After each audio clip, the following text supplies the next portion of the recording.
आइए देखें क्या है आज की खबरों में।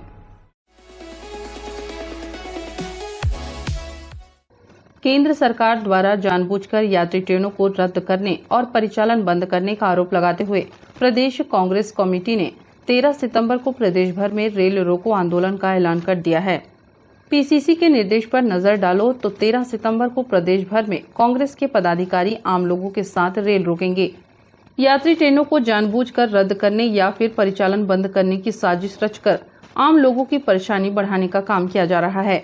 उक्त बातें धर्मजयगढ़ विधायक लालजीत सिंह राठिया ने कांग्रेस कार्यालय में आयोजित पत्रकार वार्ता के दौरान कही।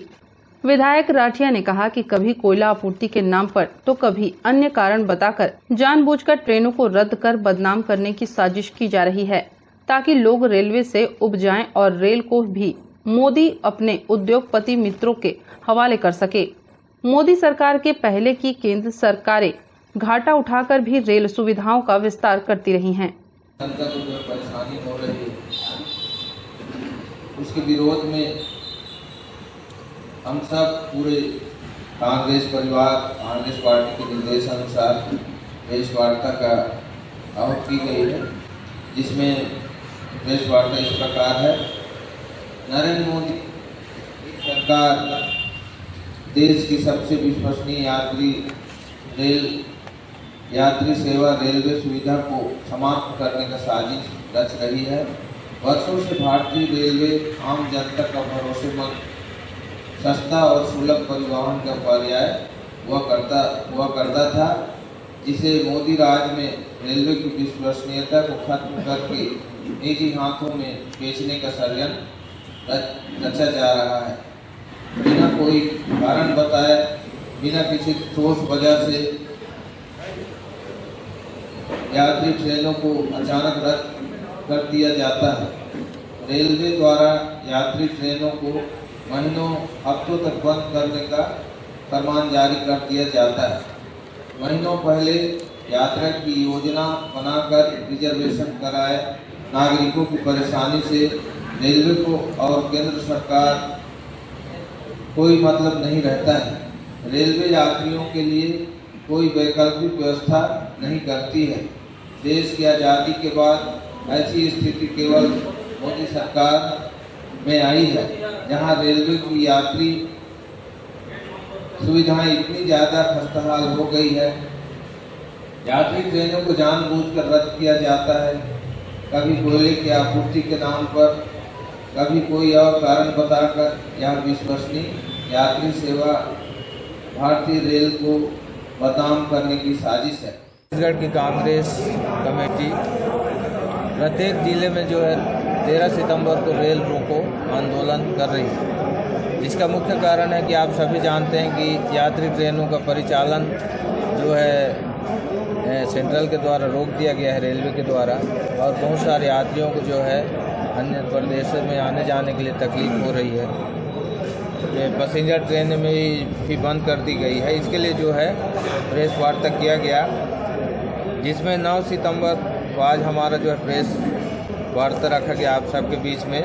10, 11, 12 सितंबर को हम सबको जो है पोस्टर के माध्यम से पूरे ज़िले में प्रचार प्रसार करना है, और 13 सितंबर को जो है रेल रोको आंदोलन पूरे प्रदेश में पूरे ज़िले भर में किया जाएगा। देखिए, हम लोगों ने कांग्रेस पार्टी ऐसी पार्टी है जो देश को जो है सुविधा दी है। देश को जोड़ने का, हर प्रदेश से जोड़ने के लिए रेलवे संचालन किया गया, यात्री ट्रेनें चलाई गई। आज देश के मोदी सरकार जो है यात्रियों को परेशान कर रही है, ट्रेनें भी यात्री ट्रेनों को बंद कर रही है। खाली अपने दो साथी अडानी और अंबानी को देख रही है, उनके परिचालन में जो है कोयला परिवहन करा रही है। ये आम जनता के साथ धोखा कर रहे हैं। नमस्ते कोरबा न्यूज के लिए अजय अग्रवाल के साथ राम कुमार यादव की रिपोर्ट।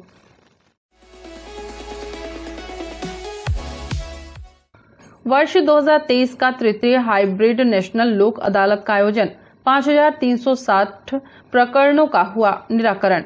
राष्ट्रीय विधिक सेवा प्राधिकरण नालसा एवं छत्तीसगढ़ राज्य विधिक सेवा प्राधिकरण बिलासपुर के निर्देशानुसार जिला विधिक सेवा प्राधिकरण कोरबा द्वारा जिला एवं तहसील स्तर पर दिनांक 9 सितंबर 2023 को सभी मामलों से संबंधित नेशनल लोक अदालत का आयोजन किया गया, जिसमें बड़ी संख्या में लोगों के मामलों का निराकरण इस लोक अदालत में किया गया। नमस्ते कोरबा न्यूज के लिए रामकुमार यादव के साथ अजय अग्रवाल की रिपोर्ट।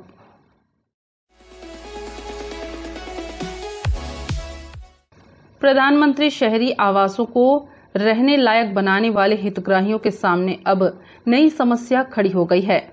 बकाया राशि का भुगतान करने के लिए उन्हें बार बार नोटिस देकर परेशान किया जा रहा है। नाराज हितग्राहियों ने इस मुद्दे को लेकर नगर निगम मुख्यालय साकेत भवन पहुंचकर अधिकारियों को अपना रवैया ठीक करने को कहा। आर्थिक रूप से कमजोर वर्ग के लोगों को रहने के लिए एक बेहतर जगह देने की कड़ी में भारत सरकार ने प्रधानमंत्री आवास योजना क्रियान्वित की है। शहरी और ग्रामीण क्षेत्रों में इसे लागू किया गया है। बड़ी संख्या में लोगों को लाभान्वित किया जा रहा है। कोरबा के मोड़ापार क्षेत्र में पिछले वर्षों में इस प्रोजेक्ट पर काम किया गया और चयनित लाभार्थियों को आवास दिए गए। लोगों की शिकायत है कि उन्हें बदहाल स्थिति में आवास प्राप्त हुए थे।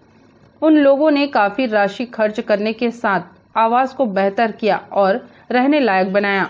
अब रकम देने के लिए उन्हें नोटिस पर नोटिस दिया जा रहा है।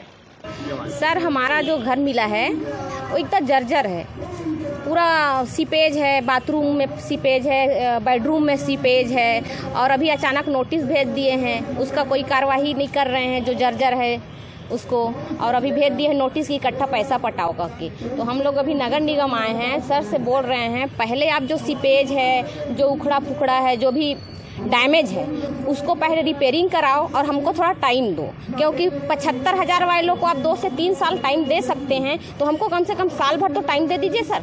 अब 48,000 किस्ती है, 48,000 किस्ती है, फिर 32,000। हम लोग गरीब आदमी हैं, उतना पैसा इकट्ठा कहाँ से देंगे सर? सैलरी, हम लोग जॉब भी नहीं करते, कहीं से जुगाड़ करेंगे तब तो देंगे थोड़ा थोड़ा पैसा करके। बोल रहे 15-15 दिन में पटाओ, 15-15 दिन में हम कहाँ से लाएंगे सर बताइए? हम खुद किराया में रह रहे थे, तो अभी मिला है पीएम निवास और अब बोल रहे हैं कि 15-15 दिन में पैसा दो। घर का मरम्मत कराए हैं अभी हम लोग 70-80 हज़ार का, पूरा टूटा फूटा था, डैमेज था, उसको अभी मरम्मत कराए हैं और अभी बोल रहे हैं 15-15 दिन में आप पैसा दो, तो कहाँ से लाएंगे बताइए? हम लोग पीएम मोदी को बोलेंगे, रिक्वेस्ट करेंगे कि भाई हमको थोड़ा टाइम दो, हम लोग पैसा पटाने के लिए इनकार नहीं कर रहे हैं, बस किस्ती को थोड़ा कम करिए और हम लोग थोड़ा टाइम दीजिए साल भर। क्या इससे पहले आप लोग को पता है तो किस्ती इतना पड़ना है? नहीं सर, हमको पता था, लेकिन हमको सोचे कि जो 75,000 वाले अभी 2 साल तक अभी दिए नहीं हैं, तो हम लोग भी वैसे धीरे धीरे करके दे देंगे। हम लोग आए थे कि यहाँ पे कुछ पैसे का नोटिस मिला था हम लोगों को, तो हम लोग आए थे कि कुछ हम लोगों को समय दिया जाए पैसा पटाने के लिए, क्योंकि जो पहले से रह रहे हैं उन लोगों का तो कुछ कार्रवाई हुआ नहीं है और हम लोगों को अभी 6 महीने 7 महीने के अंदर में ही लोग नोटिस भेज दिए कि आप पैसा पटाओ। हाँ, अगर हम लोगों का मकान जर्जर नहीं होता, हम उसको रिपेयरिंग नहीं कराए होते, तो हम उनको किस्त पटाने के लायक थे, पर हम उस चीज़ को रहने के लायक बनाए हैं और पूरा जर्जर मकान को थोड़ा सा ठीक ठाक करा के हम लोग अपना गुजारा कर रहे हैं, तो वो पैसा सारा वहाँ डाल रहे हैं, तो इनको कैसे देंगे पैसे? तो हमको भी समय चाहिए ना सर। नोटिस कब मिला आप लोग को? नोटिस परसों नरसों मिला है सर। किस तारीख को? अभी अधिकारी के पास गए थे तो क्या बोले? वो बोल रहे हैं कि हम नहीं सुनवाई करेंगे आपका, आप 15-15 दिन में पैसे पटाइए। कितने की संख्या में आए हैं अभी हम लोग कम से कम 30-40 लोग आए हैं, आ रहे हैं, बाकी बारिश की वजह से ये है सर। नमस्ते कोरबा न्यूज के लिए रामकुमार यादव के साथ ममता साहू की रिपोर्ट। बुलेटिन में अब वक्त है एक छोटे से ब्रेक का, मिलते हैं ब्रेक के बाद। हमें जानकारी मिली है कि कुछ लोग नमस्ते कोरबा समाचार में खबर चलाने के नाम से पैसों की उगाही कर रहे हैं। आप सभी से अनुरोध है कि खबर चलाने के नाम से अगर कोई आपसे पैसों की मांग करता है तो आप अपने संबंधित थाना क्षेत्र में उस व्यक्ति की शिकायत करें। इसके साथ ही आप हमसे नीचे दिए गए नंबरों पर संपर्क करें। हम निष्पक्ष पत्रकारिता करते हैं। हम अपने कार्य को व्यवसाय की श्रेणी में नहीं रखते। संपर्क करें 7000314479 9827107490।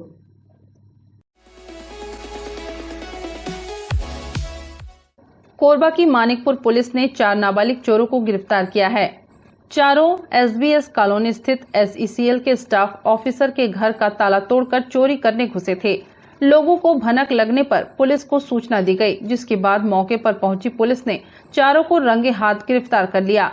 SECL अधिकारी सतीश कुमार के घर का ताला तोड़कर चोर अंदर घुसे, फिर अलमारी तोड़कर सामानों की चोरी करने में लगे हुए थे। घर का लाइट जलता देख लोगों ने पुलिस को सूचना दी, जिसके बाद पुलिस तत्काल मौके पर पहुंची। चोरी की भनक से लोगों की भीड़ भी मौके पर इकट्ठा हो गई, जिससे चोर डर गए और खुद को एक कमरे में बंद कर लिया। हालांकि पुलिस ने चोरों को समझाइश दी, जिसके बाद उन्होंने कमरे का दरवाजा खोला। बच्चों ने बताया कि वे सभी भूखे थे, यही कारण है कि वे घर के भीतर घुसे थे। सभी को हिरासत में लेकर पुलिस पूछताछ कर रही है। नमस्ते कोरबा न्यूज के लिए अजय अग्रवाल के साथ रामकुमार यादव की रिपोर्ट। कोरबा के ओपन थिएटर में संचालित चौपाटी असामाजिक तत्वों का अड्डा बनता जा रहा है, जहां आए दिन किसी न किसी तरह की आपराधिक घटनाएं होती रहती हैं। एक बार फिर से यहां कुछ ऐसा ही हुआ, जहां किसी बात को लेकर करीब 2 दर्जन युवकों ने दर्री के स्याहीमुड़ी क्षेत्र में रहने वाले नाबालिग के साथ बुरी तरह से मारपीट की। लोहे के धारदार नुमा हथियार से हमला करने के कारण उसे काफी चोटें लगी हैं। मामले की शिकायत सिविल लाइन पुलिस से की गई है। सिविल लाइन थाना अंतर्गत घंटाघर ओपन थिएटर के मैदान में एक नाबालिग के साथ 2 दर्जन से अधिक युवकों ने जमकर मारपीट की। किसी बात को लेकर उपजे विवाद के बाद आरोपियों ने उसे फोन कर दर्री के स्याहीमुड़ी से कोरबा बुलवाया और घटना को अंजाम दिया। पीड़ित नाश्ता करने के लिए चौपाटी गया हुआ था, तभी आरोपी मौके पर पहुंचे और लोहे के धारदार नुमा हथियार से उस पर हमला कर दिया। इस घटना में नाबालिग के हाथ और पेट में गंभीर चोटें लगी हैं। मामले की शिकायत सिविल लाइन पुलिस से की गई है, जिसके द्वारा आगे की कार्रवाई की जा रही है। इन लोग ना मेरे को 1 हफ्ता पहले कॉल किए थे कि तू कौन है, कहाँ से है। तो मैं बोला NTPC से हूँ, ऐसा ऐसा हुआ है करके। तो तू हम लोग को मारने आया था। बोला तो मैं तो मारने नहीं आया भाई, मैं तो वहाँ आया था, वो लड़का ही मिलने बुलाया है। तो ठीक है, मिलने बुलाया था, ठीक है आ जा मिल ले हम लोग से। तो मैं बोला नहीं मैं नहीं आऊँगा मिलने। बोला फिर हम लोग बोले कि तेरे को तेरे घर से उठा के मारेंगे, ऐसा ऐसा बोले। उसके बाद गाली गलौज भी बहुत किए। फिर जब मैं चौपाटी नाश्ता करने गया था कल, तो हम लोग 20-25 लोग आए और फिर एकदम मारे। किस चीज़ से मारे? वो पतला पाइप टाइप से था, रॉड वाला, उसमें नोकीला लगा हुआ था। कहाँ चोटें आई आपको? यहाँ कमर पेट साइड और एक हाथ में और पीठ साइड। वो लोग कितने लोग थे और कौन कौन थे उसमें? उसमें जो मेन था वो कुलदीप चौहान, एक दिनेश चौहान और एक क्या घोड़ा, उसका नाम आंसू है शायद, आंसू उर्फ घोड़ा बोलते हैं। वहाँ जब आप लोगों के साथ मारपीट हो रही थी, क्या चौपाटी वाले उस चीज़ों को देख रहे थे वहाँ पर? नहीं, हम लोग साइड ले गए थे, हम लोग पकड़ के। हाँ तो चौपाटी में हुई है घटना? हाँ। कितने बजे घटना? 3 बजे दोपहर में 3 बजे। फिर क्या हुआ उसके बाद? उसके बाद हम लोग मारे पीटे, फिर बोले तुम लोग लिख लो यहाँ, दोबारा दिखना मत, वरना अगले बार खेल ख़त्म कर देंगे। इसकी शिकायत कहाँ की है आपने? रामपुर थाना। क्या कहा उन्होंने पुलिस वालों? उन्होंने बोला एक्शन लेंगे, एप्लीकेशन बना दीजिए। तो एप्लीकेशन बना के दे दिए थे, मेडिकल रिपोर्ट बनाया, 100 बेड ले गए थे। अभी किस बात से डरे हुए हैं आप और क्या डर है आपको? वो मेरे को लग रहा है कि वो लड़के फिर से मेरे को मारेंगे, फिर ताड़ेंगे हम लोग, फिर मारेंगे। फोन पे धमकी चमकी अभी हाँ, भी आ रही? हाँ अभी नहीं आया, वही आया था। फिर भैया बात किए थे कि कैसे धमकी दे रहे हो, तो नहीं भैया नहीं देंगे आपसे धमकी बोल के, फिर फ़ोन नहीं आया दोबारा। क्या चाहते हो, सुरक्षा होनी चाहिए? हाँ सुरक्षा चाहिए। न्यूज डेस्क, नमस्ते कोरबा न्यूज।